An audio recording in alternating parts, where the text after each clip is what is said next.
संभव फाउंडेशनच्या वतीनं एक मायेची ऊब या उपक्रमाअंतर्गत सोलापुरातील बेघर निवारा केंद्रात राहणाऱ्या आजी आजोबांना मोफत ब्लँकेटचं वाटप करण्यात आलं।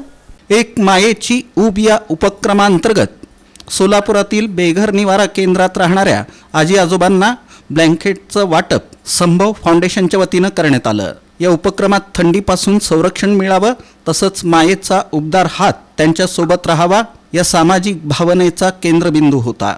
उपस्थित मान्यवरांच्या हस्ते ब्लँकेटचं वितरण करण्यात आलं। यावेळी वयोवृद्धांच्या चेहऱ्यावर समाधान आणि आनंद दिसून आला। मान्यवरांनी संभव फाउंडेशनच्या या उपक्रमाचं कौतुक करत अशा उपक्रमांमुळे समाजात माणुसकीची भावना अधिक बळकट होते असं मत व्यक्त केलं।